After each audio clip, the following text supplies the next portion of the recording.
Olá, boa noite. Espero que todos estejam bem e sejam bem-vindos ao evento. O tema da palestra são os alimentos produzidos por via biotecnológica, mais especificamente aqueles obtidos por processos fermentativos e enzimáticos. Existem inúmeros produtos alimentares e aditivos aplicados em alimentos que podem ser obtidos através do uso da biotecnologia. Nesta palestra serão abordados os bioaromas, os oligossacarídeos, as enzimas e algumas de suas aplicações na produção de alimentos. A biotecnologia é um campo multi e interdisciplinar, que integra conhecimento de diferentes áreas como a química, a biologia e a engenharia, que causa impacto em diversos setores, incluindo a agricultura, a veterinária, a medicina, a farmacêutica, de química fina e a de alimentos.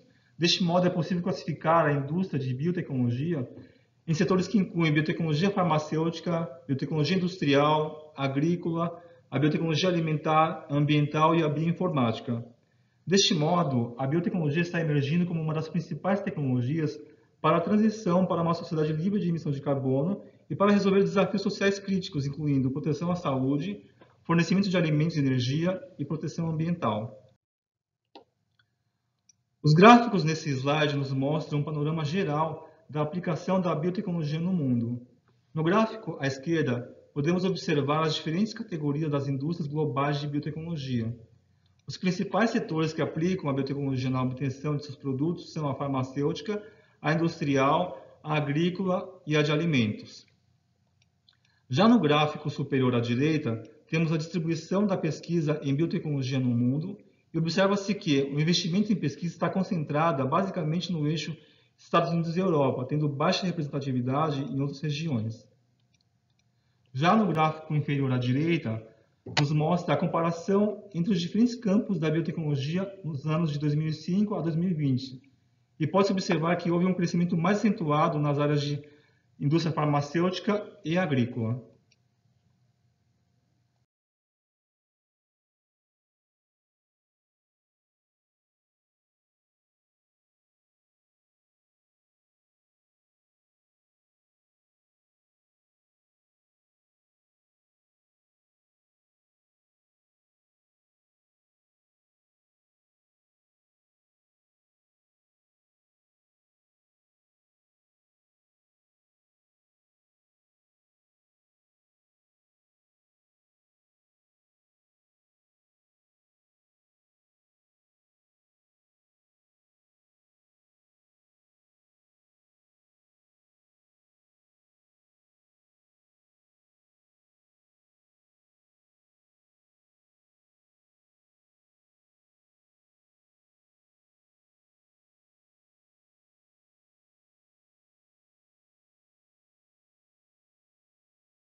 Agora que já foi visto um pouco do panorama da biotecnologia no mundo e no Brasil, serão abordados alguns conceitos básicos sobre a biotecnologia aplicada na produção de alimentos e ingredientes, mais especificamente o uso de processos fermentativos e enzimáticos aplicados nessa produção.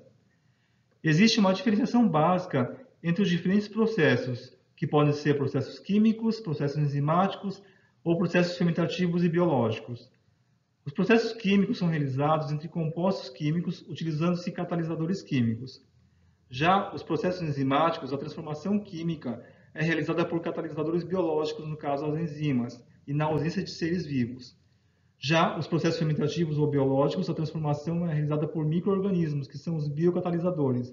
Os micro-organismos metabolizam o composto químico. Esses micro-organismos podem ser os fungos, bactérias, leveduras ou algas.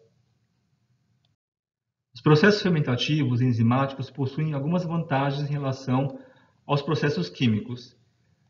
Existe a possibilidade de se utilizar matéria-prima barata e disponível no mercado, por exemplo, subprodutos e resíduos agroindustriais. Pode-se utilizar assim, por exemplo, bagaços de diferentes matérias-primas, como bagaços de cana-de-açúcar e bagaços de cascas de frutas. Assim, além de dar uma destinação ao resíduo, faz a sua valorização. Também é possível utilizar-se no processo pressões e temperaturas normais, evitando assim sistemas pressurizados, caros e perigosos.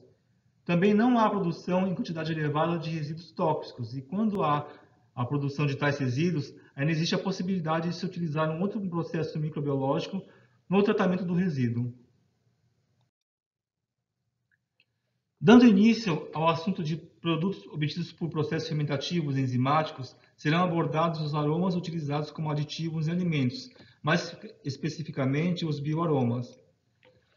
As propriedades sensoriais dos alimentos geralmente são dadas pela percepção multissensorial, ou seja, um conjunto de características sensoriais como cor, sabor e textura que levam o consumidor a escolher ou rejeitar um determinado produto. Os aromas, sejam naturais ou sintéticos, fazem parte da identidade sensorial de diversos produtos e são moléculas de baixa massa molecular que, ao se volatilizarem na temperatura ambiente, estimulam as células receptoras do epitélio olfatório da cavidade nasal, gerando assim uma grande quantidade de notas aromáticas. Os compostos aromáticos não pertencem a uma função química específica, podendo ser ésteres, álcoois ou cetonas, dentre outros. Porém, a grande maioria dos aromas pertence à classe química dos terpenos, principalmente os aromas de origem vegetal. Em alguns alimentos, o sabor característico é formado por uma combinação complexa de diversas moléculas, como é o caso do chocolate, do café e da cerveja, ou seja, é muito difícil que um único composto caracterize o aroma desses alimentos. Já em outros casos, como o da banana, uma única molécula pode ser a grande responsável pelo aroma. Nesses casos, a molécula que confere o aroma característico da matriz é chamada de composto de impacto. Logo, o aroma é um dos principais atributos de alimentos e bebidas e são frequentemente empregados para reforçar ou melhorar a percepção sensorial de tais produtos. O aroma ainda é considerado como um parâmetro-chave associado à aceitação alimentar e também não apresenta nenhuma função nutritiva ou vitamínica ao alimento.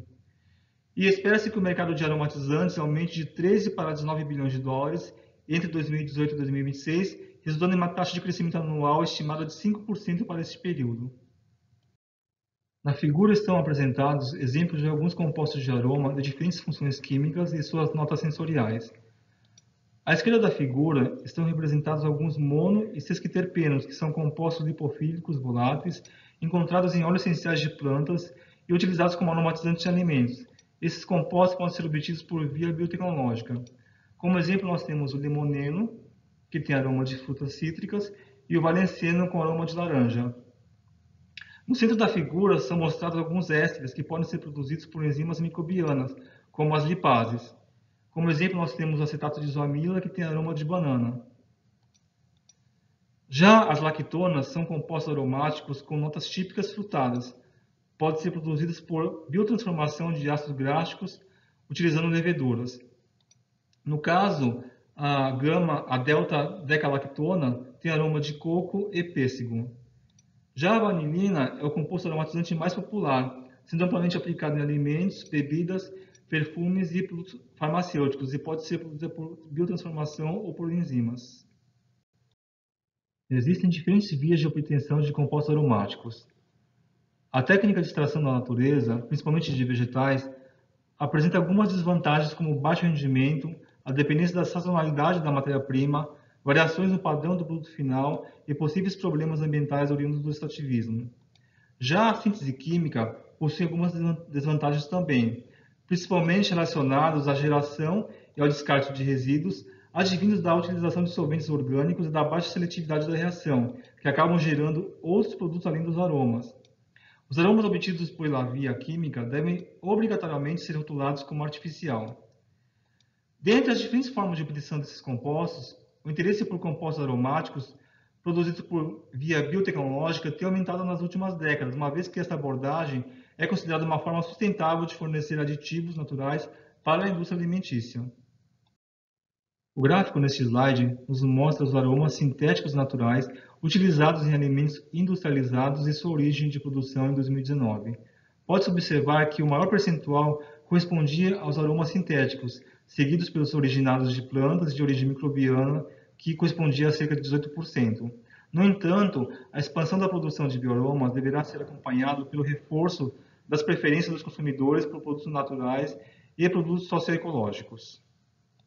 Os compostos aromáticos resultantes de processos fermentativos ou enzimáticos podem ser rotulados como naturais. Já existe regulamentação na União Europeia, nos Estados Unidos e no Brasil. A legislação brasileira, segundo a RDC número 2, de 15 de janeiro de 2007 da Anvisa, faz uma distinção clara entre aromas naturais e sintéticos. Os aromas naturais são aqueles obtidos exclusivamente por métodos físicos, microbiológicos ou enzimáticos, a partir de matérias-primas aromatizantes naturais, e englobam os óleos essenciais, os extratos e as substâncias aromatizantes naturais isoladas. Logo, a regulamentação contribui para a percepção de produto saudável. Os bioaromas, além da função principal, que é de aromatizante, possuem outras propriedades que conferem vantagens sobre os demais aromas. Diferentes pesquisas já têm demonstrado que alguns compostos aromáticos podem apresentar propriedades antimicrobianas, antivirais, anti-inflamatórias e antioxidantes, levando a aplicações que superam seu uso clássico como aditivo alimentar. E, além disso, a produção biotecnológica de produtos aromáticos é considerada uma abordagem mais amigável ao meio ambiente. Os bioprocessos geralmente ocorrem em condições de pressão e temperatura amenas, não usam catalisadores potencialmente tóxicos e têm menos problemas com a gestão de resíduos em relação aos processos químicos. A produção de aromas por indústrias de fermentações não envolve também preocupações extrativistas, e também, considerando a baixa concentração de compostos aromáticos presentes nas plantas, um grande número de matérias-primas geralmente são necessárias para produzir o produto desejado. Então, aqui nós temos nessa tabela a produção de alguns compostos aromáticos e quanto da matéria-prima necessária para a sua obtenção. Coloquei 3 exemplos aqui. Então, para se obter 1 kg de essência de vanilina, são necessários 500 kg de orquídea de baunilha. Para se obter 1 litro de valenceno, são necessárias 160.000 unidades de laranja de valência. E para se obter 1 kg de óleo de jasmim, são necessários 200 kg de folhas ou 7 milhões de flores. A produção de aromas baseada em biotecnologia geralmente é um processo bem controlado. E a biotecnologia oferece uma fonte virtualmente inextinguível de compostos que podem ser produzidos ininterruptamente, não dependendo de flutuações na disponibilidade de matérias-primas.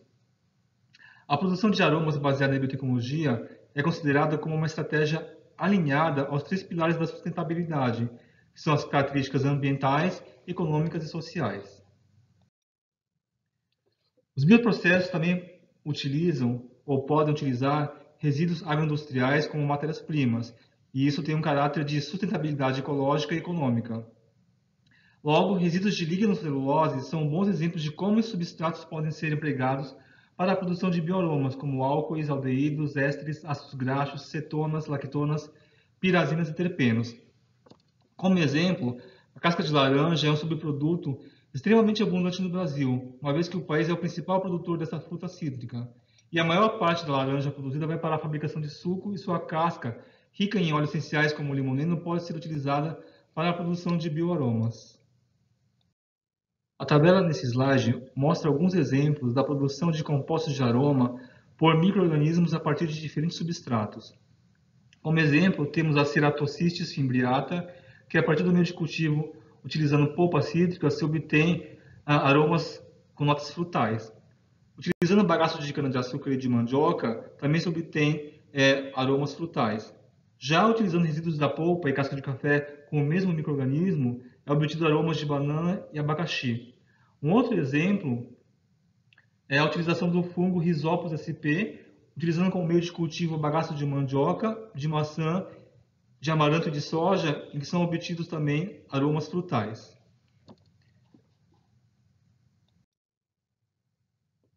A figura nesse slide mostra que diversos micro-organismos, no caso os fungos, são capazes de degradar o limoneno para a produção de compostos de aroma. O limoneno é um monoterpeno monocíclico obtido em grandes quantidades a baixo custo. Cerca de 50.000 toneladas de limoneno são recuperados ao ano como subproduto da indústria cítrica mundial, a um preço de 1 a 2 dólares o quilograma. E por meio das biotransformações, o limoneno é utilizado como substrato precursor de diversos aromas, como o alfa-terpineol, o álcool perílico, o carveol, a carvona e o mentol. A figura neste slide mostra as diferentes rotas que podem ser química, enzimática ou microbiana para a produção de vanilina.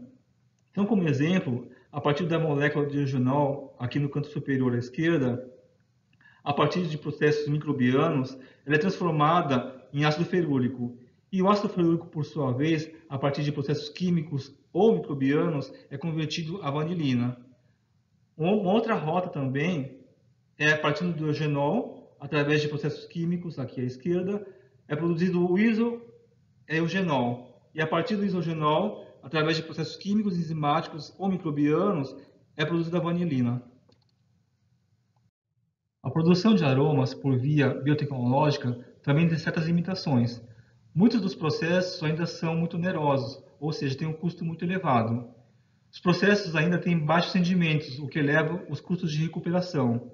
Também existe a elevada volatilidade do produto e do substrato e também uma certa toxicidade do substrato aos micro-organismos. Então, uma regra geral na área de biotecnologia de produção de aromas geralmente afirma que o processo pode ser economicamente competitivo se o composto-alvo é produzido em concentrações superiores a 1 grama por litro. O próximo assunto a ser tratado são os oligosacarídeos e suas formas de obtenção.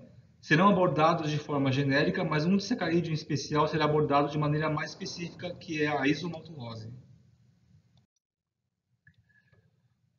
Os oligosacarídeos são formados pela união de 2 a 10 monossacarídeos e muitos possuem potencial prebiótico, ou seja, podem passar intactos pelo sistema gastrointestinal superior, atingindo o cólon, onde são fermentados pela microbiota intestinal, produzindo assim metabólitos promotores da saúde, como os ácidos graxos de cadeia curta. E neste caso, a demanda de produtos prebióticos como ingredientes alimentares funcionais vem crescendo nos últimos anos, e o mercado global de prebióticos deverá atingir cerca de 7 bilhões de dólares até 2024. E esses oligosacarídeos podem ser produzidos a partir de processos fermentativos ou enzimáticos. Neste slide, a figura mostra a classificação dos oligosacarídeos prebióticos, em que na primeira linha são mostrados os já estabelecidos, aprovados e amplamente comercializados.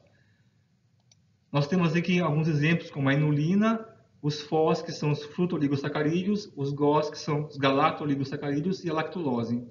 Na linha de baixo estão os oligosacarídeos prebióticos emergentes, que ainda carecem de mais estudos clínicos em humanos e aprovações regulatórias. Neste caso, temos como exemplos os XOS, que são os xilo-oligosacarídeos, os AXOS, os arabino-xilo-oligosacarídeos, os IMOS, isomalto-oligosacarídeos, os XOS, que são os quito-oligosacarídeos, e os COS, que são os cero-oligosacarídeos. Nos Estados Unidos, embora a maioria das substâncias prebióticas possua o status de geralmente reconhecido como seguro, que são os GRAS, o termo prebiótico ainda não é reconhecido pela Agência Federal do Departamento de Saúde e Serviços Humanos, que é o FDA. No Japão, os ingredientes prebióticos são avaliados como alimentos funcionais com alegações dietéticas especiais. Então, lá existe um programa determinado FOSHU, que fornece certificação e permissão de alimentos prebióticos que são avaliados com base na alegação médica, efeito nutricional, segurança e alegação de saúde. Já na União Europeia, qualquer alegação de saúde veiculada por alimentos deve ser fundamentada por evidências científicas, exigindo avaliação pela Autoridade Europeia para a Segurança dos Alimentos, a EFSA, e autorização da Comissão Europeia. A figura em questão mostra a forma de obtenção de alguns dos principais oligosacarídeos não digeríveis. Alguns desses oligosacarídeos podem ser obtidos a partir da biomassa, que podem ser resíduos agrícolas, inclusive.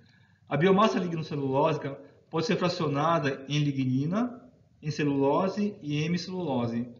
As enzimas do complexo das celulases podem atuar sobre a celulose produzindo os cero-oligosacarídeos, como mostra aqui a imagem superior à esquerda. Já as enzimas do complexo das hemicelulases, no alto à direita, podem atuar sobre as hemiceluloses, produzindo os xilo-oligosacarídeos. E mais embaixo na figura, temos os fruto-oligosacarídeos, que podem ser obtidos a partir de 2 processos, por endólise enzimática da inulina, que é encontrada, por exemplo, na chicória, ou por reação enzimática de transfrutolização em resíduos de sacarose. Entre tantos oligosacarídeos existentes, tratarei mais especificamente do disacarídeo de isomaltulose. Então, a isomaltulose ela é encontrada naturalmente presente no mel e em caldo de cana-de-açúcar, só que em pequenas quantidades, em menos de 1%, o que não é viável para a exploração econômica. A isomaltulose possui um sabor adocicado similar ao da sacarose, não altera o sabor e a textura dos alimentos, não apresenta sabor residual, não sofre hidrólise em soluções ácidas em temperaturas elevadas e também possui uma maior estabilidade microbiana em relação à sacarose. A figura no slide mostra a enzima sacarose isomerase, que é a responsável por realizar tanto a reação de hidrólise como a de isomerização da sacarose. Na isomerização, podem ser formados tanto a isomaltulose como a trelulose, sendo que geralmente a isomaltulose está em maior quantidade. Então, a isomaltulose é considerada o substituto seguro da sacarose. Ela é amplamente utilizada como adoçante funcional devido às suas propriedades promissoras como digestão mais lenta, liberação prolongada de energia e menor cariogenicidade. Neste slide temos algumas características da isomaltulose. O gráfico à esquerda mostra o índice glicêmico de diferentes carboidratos e pode-se observar que a isomaltulose possui um índice glicêmico considerado baixo, maior apenas do que a da frutose. Então, o índice glicêmico da isomaltulose é cerca de 32, sendo também bem menor do que o da maltose, glicose, maltodestrina, sacarose, mel e lactose. Já o gráfico da direita mostra a alteração da glicose sanguínea em milimol por litro em relação ao tempo em minutos, comparando-se a isomaltulose com a sacarose. Então, a gente pode observar aqui no gráfico, em verde nós temos a sacarose e em azul a palatinose. A palatinose tem pouco aumento do nível de glicose no sangue, menos flutuações e sem queda substancial no nível de glicose no sangue e também tem uma liberação prolongada de energia em forma de glicose. Em relação à produção de isomaltulose, ela pode ser realizada utilizando-se basicamente de duas metodologias. A metodologia de células imobilizadas ou a de enzimas imobilizadas. Como a enzima é intracelular e o micro-organismo não a excreta, geralmente é utilizado o processo de produção de isomaltulose por células imobilizadas. Se for utilizar a enzima imobilizada, existirá um custo maior para a extração da enzima do interior das células e outras etapas, como as de recuperação e purificação da enzima. Na figura, pode-se observar como ocorre o processo de imobilização celular. Na figura esquerda, na figura A, tem-se no Lemaier à direita uma mistura de alginato de sódio e células microbianas que contém a enzima. A mistura fica constantemente sob agitação para a homogeneização do meio. E com o auxílio de uma bomba peristáltica, essa mistura é bombeada para uma solução de cloreto de cálcio que está no Erlenmeyer à esquerda. No condensamento, o contato da mistura de solução de alginato de sódio e células microbianas faz com que ocorra o processo de gelificação iônica, em que as células microbianas são aprisionadas no interior e na superfície do gel. Então, aqui, lado direito, a figura B, mostra a formação das esferas de alginato.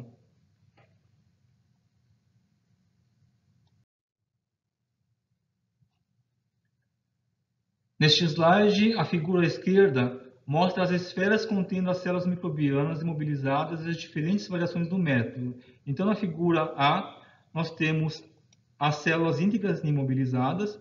Na figura B, o extrato enzimático bruto imobilizado. Na figura C, as células íntegras imobilizadas e secas. E na figura D, o extrato enzimático bruto imobilizado e seco. Geralmente, as células mais utilizadas são as células íntegras e imobilizadas.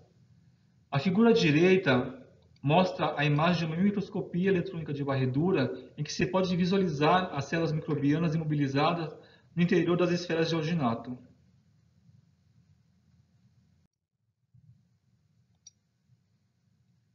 Nessas figuras são apresentadas as esferas de alginato contendo as células microbianas imobilizadas pelo processo de gelificação iônica. Geralmente, o processo de produção das isomaltuloses são utilizadas as células mobilizadas úmidas. Então, aqui na imagem do meio, nós temos as células mobilizadas úmidas, à esquerda, as células mobilizadas secas e à direita, as células mobilizadas liofilizadas. E, geralmente, no processo de produção de isomaltulose, são utilizadas as células mobilizadas úmidas.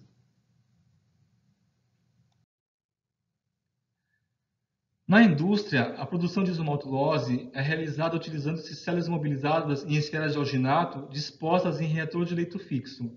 A figura mostra um exemplo de um reator de escala de laboratório. Então, as esferas são colocadas dentro de um reator de leito fixo encamisado. Na parte inferior do reator, existe a entrada do substrato, que é uma solução de sacarose, que atravessa todo o reator verticalmente, ocorrendo a conversão para isomaltulose e com a saída do produto na parte superior.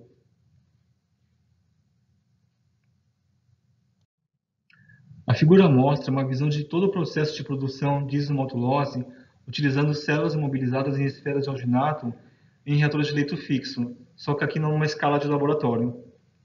Então nós temos o substrato sacarose que fica em Erlenmeyers, em banho-maria, e a solução de sacarose é bombeada com auxílio de uma bomba peristáltica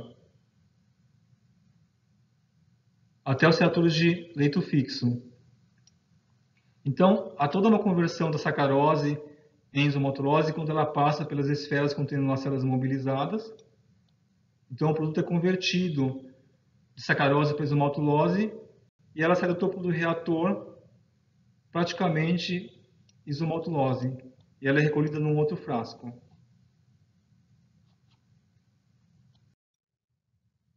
No entanto, existem outros sistemas de produção de isomaltulose. A produção de isomaltulose também pode ser realizada em reator de membrana. Neste caso, a figura mostra um esquema de como o processo é realizado. Uma solução de sacarose é passada através de um reator de membrana contendo as células mobilizadas, onde ocorre a conversão de sacarose em isomaltulose. Então, aqui na figura nós temos o substrato sacarose. Ela é bombeada com uma bomba peristáltica através do reator de membrana. Ocorre a conversão de sacarose em isomaltulose, que é recolhida no outro frasco.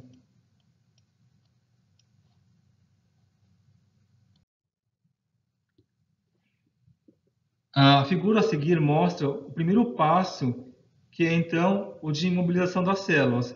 Então, uma suspensão de células com auxílio de uma bomba peristáltica é bombeada através do reator de membranas e as células ficam retidas ou aprisionadas no interior do reator. Então, aqui nesse frasco, nós temos uma solução, uma suspensão celular em constante agitação, e ela é bombeada com auxílio de uma bomba peristáltica através do reator de membrana.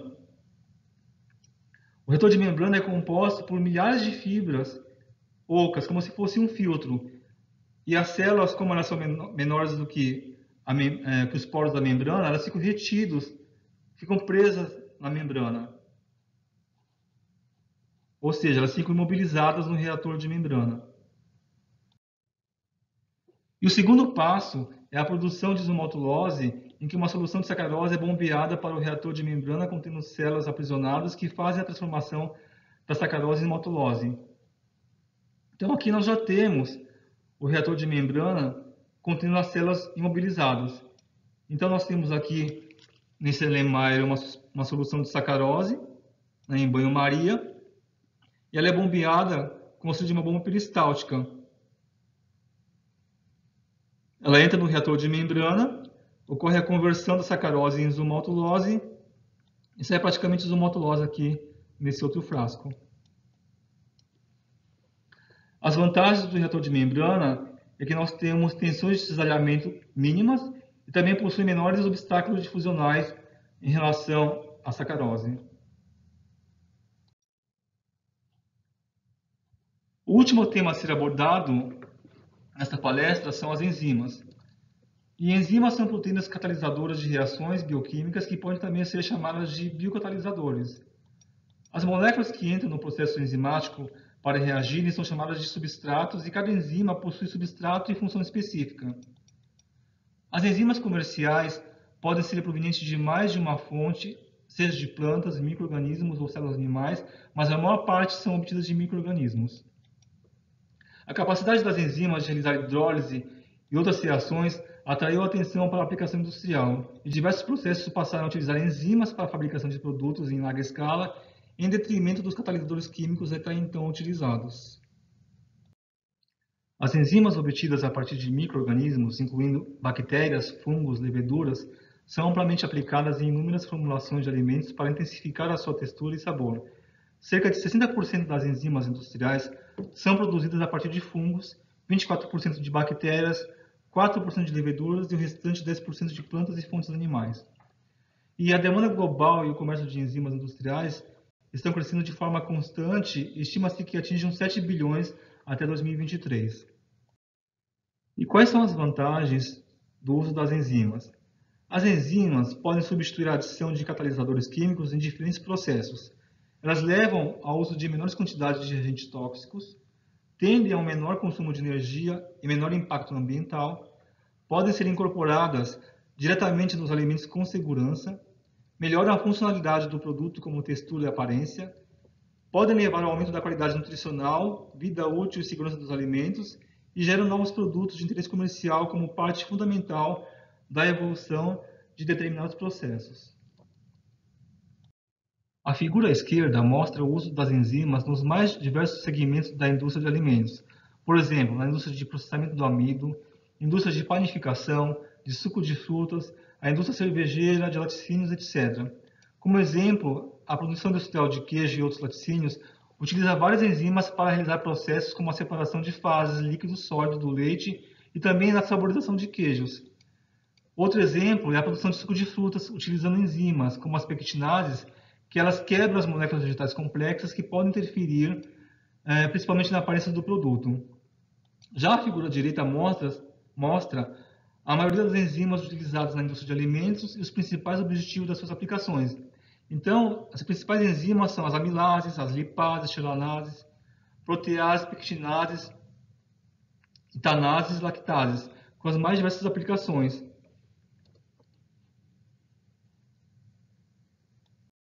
A figura apresenta as principais aplicações de algumas enzimas. No caso, as celulases que atuam sobre a celulose, as hemicelulases que atuam sobre a hemicelulose e as pectinases que atuam sobre a pectina.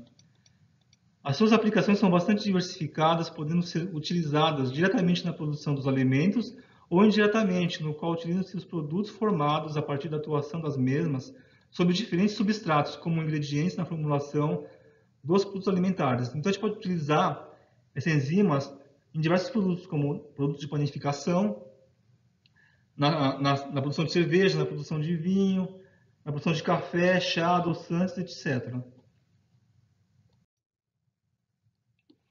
A figura neste slide apresenta as principais aplicações das amilases na indústria.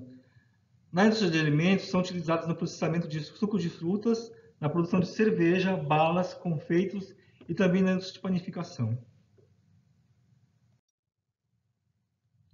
No universo de tantas enzimas, eu tratarei mais especificamente da enzima transglutaminase, que tem um modo de reação bem diferente das demais enzimas e aplicações bastante interessantes.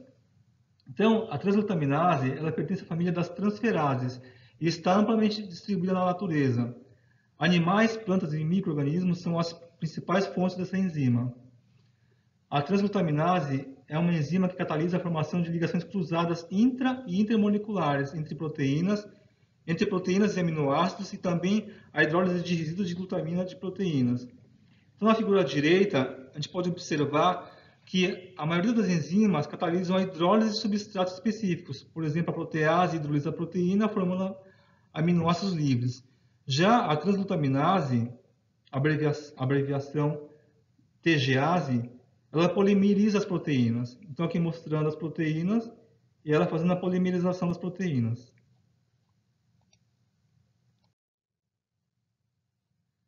Aqui nessa figura, nós temos as reações catalisadas pelas transglutaminases. A primeira reação corresponde à aciltransferência, em que a enzima catalisa a reação de transferência de acila entre gama-carboxamida de resíduos de glutaminil, como doadores de acila, e aminas primárias como receptores de acila. Já a segunda reação, a mais importante para a indústria de alimentos, corresponde à formação de ligações cruzadas entre os resíduos de glutamina e lisina, em que os grupos amino de resíduos de lisina em proteínas atuam como receptores de acila. A terceira reação corresponde à desaminação com água, E a quarta reação, a de desamidação com álcool.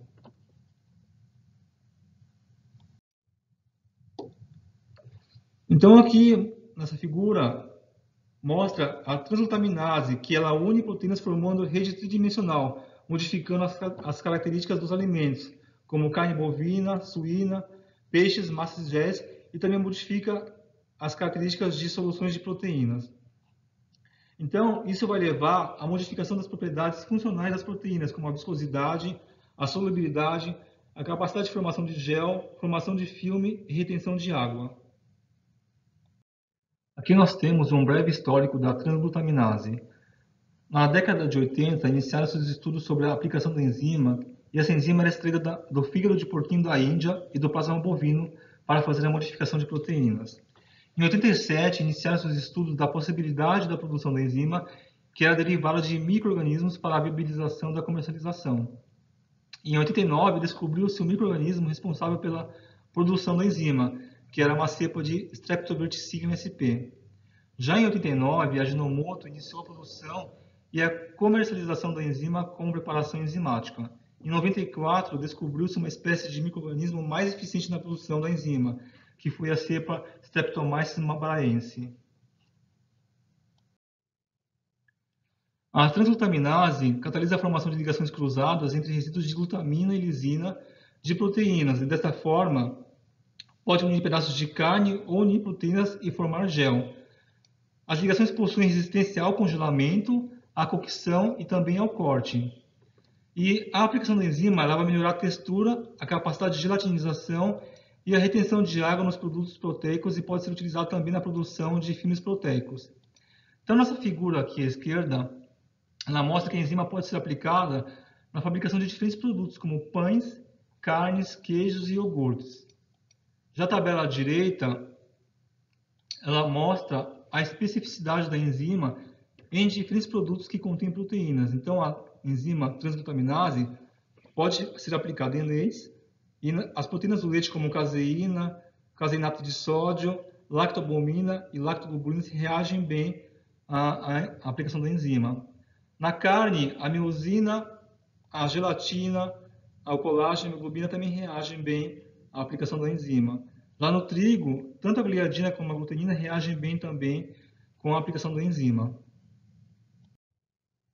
A enzima pode ser aplicada na reestruturação de aparos ou pedaços de carne e na modificação das características funcionais das proteínas. Então, retalhos e pedaços de carne podem ser reestruturados na forma de bifes, por exemplo. E a enzima independe da adição de sais como cloreto de sódio e cloreto de cálcio na formulação, sendo uma vantagem, gerando alimentos mais saudáveis. Logo, a indústria de carnes pode criar produtos feitos com retalhos com uma aparência bem melhor do que a dos já existentes, e sem necessidade de utilizar hidrocolóides, por exemplo. Então, nessa figura, vemos a reestruturação de produtos. Na imagem à esquerda, nós temos a reestruturação da carne de porco. Então, aqui nós temos o controle. São pedaços de carne de porco sem a enzima. E aqui o teste, em que foi adicionada a enzima transglutaminase. Na figura do meio, nós temos o controle sem a adição da enzima. E aqui à esquerda, pedaços de carne de frango com adição da enzima. E na figura mais à direita, nós temos a ligação de proteínas de soja. Então, nós temos aqui o controle, que é a proteína de soja texturizada sem a adição da enzima, e aqui à esquerda, com a adição da enzima. Neste slide, tem-se a propriedade de aumento da viscosidade utilizando sua enzima. O gráfico mostra, então, a relação entre a concentração da enzima e a viscosidade de uma solução de caseinato. Pode-se observar que quanto maior a concentração da enzima utilizada na solução de caseinato, mais viscosa a solução se torna. Neste slide, tem-se a propriedade da capacidade de formação de gel da enzima. Então, a proteína que é incapaz de formar gel, com a adição da enzima, vai formar gel. Por exemplo, a solução de caseinato de sódio. Já a proteína capaz de formar gel, com a adição da enzima, vai formar um gel proteico mais firme, exemplo, gel de peixe, e não a necessidade de utilização de calor. Nós temos aqui neste slide, então, a capacidade de formação de gel. O frasco à esquerda não houve adição da enzima na solução de caseinato de sódio que permaneceu fluida. Já no frasco à direita, com a adição da enzima, houve aumento da viscosidade e formação de gel de caseinato de sódio com a adição da enzima.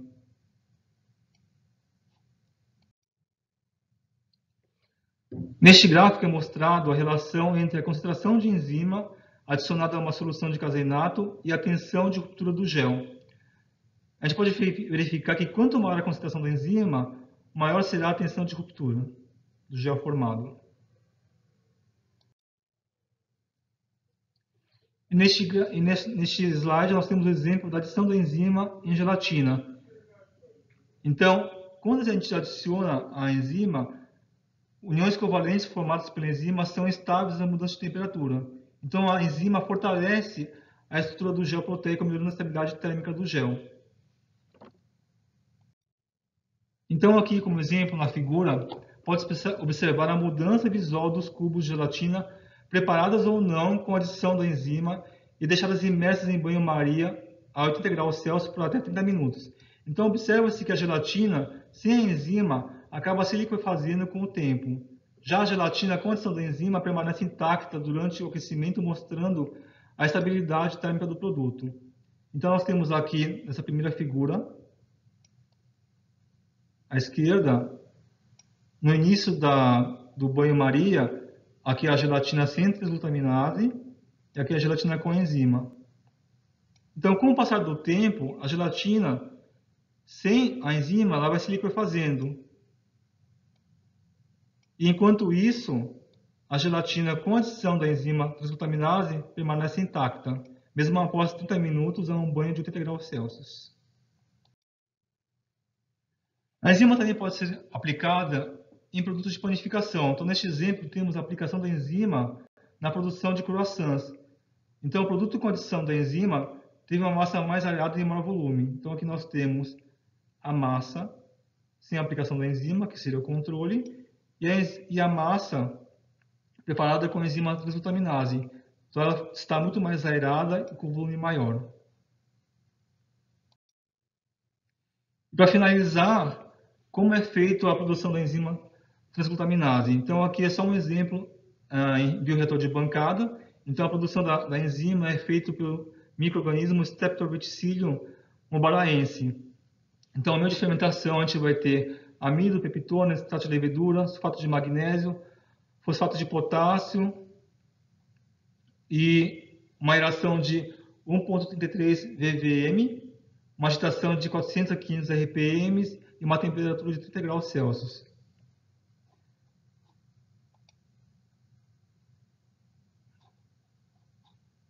Então é isso, pessoal. Obrigado pela atenção. Boa noite. Tchau, tchau.